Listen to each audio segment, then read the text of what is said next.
नमस्कार, capital TV Uttar Pradesh में आपका स्वागत है। मुलायम सिंह से पार्टी के कमान लेने के बाद से अखिलेश ना तो नए संबंध बना पा रहे हैं और ना ही पुराने को बचा पा रहे हैं।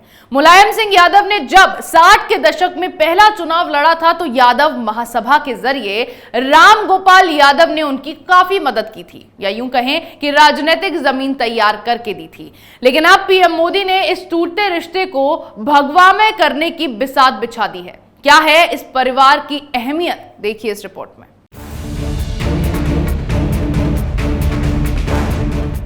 प्रधानमंत्री नरेंद्र मोदी 25 जुलाई को सपा संरक्षक मुलायम सिंह के दोस्त और सेंट्रल यूपी के कद्दावर नेता रहे चौधरी हरमोहन सिंह यादव की 10वीं पुण्यतिथि कार्यक्रम में आ सकते हैं। इस परिवार से मुलायम का करीब 50 साल पुराना रिश्ता टूटने की कगार पर है। इस इलाके में समाजवादी सियासत को खाद देने वाले इस परिवार में अब भाजपा ने सेंध लगा दी है। कहा जा रहा है कि प्रधानमंत्री नरेंद्र मोदी के आने के बाद से भाजपा से इस परिवार का रिश्ता और प्रगाढ़ हो जाएगा। मुलायम के करीबी इस परिवार के भाजपा के नजदीक आने की चर्चा अप्रैल में तब शुरू हो गई थी जब चौधरी हरिनाम सिंह के बेटे और सपा के राज्यसभा सांसद सुखराम यादव सीएम योगी से मिलने गए थे। सुखराम विधान परिषद के सभापति भी रह चुके हैं। राज्यसभा में उनका कार्यकाल जुलाई में पूरा हो रहा है।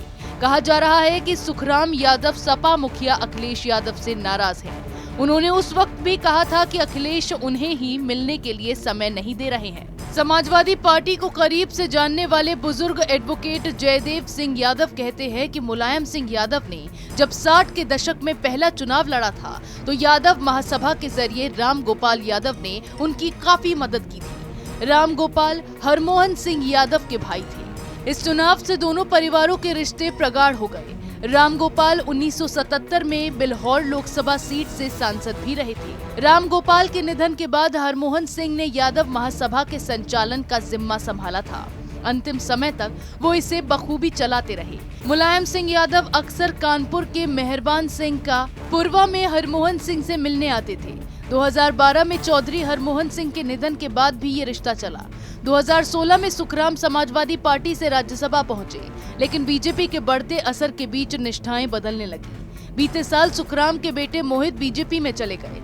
हालांकि जानकार ये भी कहते हैं कि सुखराम के भाई जयराम कानपुर की सरसौल सीट से विधायक रहे।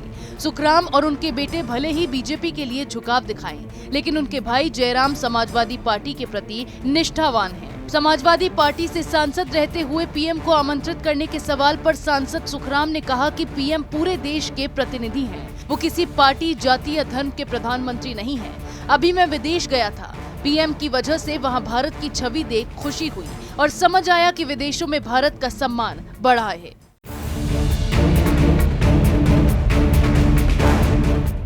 इतने पुराने रिश्ते को बचाने के लिए अगर अखिलेश प्रयासरत नहीं दिखाई दे रहे हैं तो इसका मतलब यही है कि वो उसे बचाना भी नहीं चाहते। अब देखना दिलचस्प होगा कि इस सियासी उठापटक को मोदी कैसे शांत करते हैं और इस परिवार के टूटने से सपा को कितना नुकसान होता है वो समय आने पर पता चल ही जाएगा। ऐसी खबरें हम आपके लिए लाते रहेंगे। तब तक के लिए देखते रहिए कैपिटल टीवी उत्तर प्रदेश।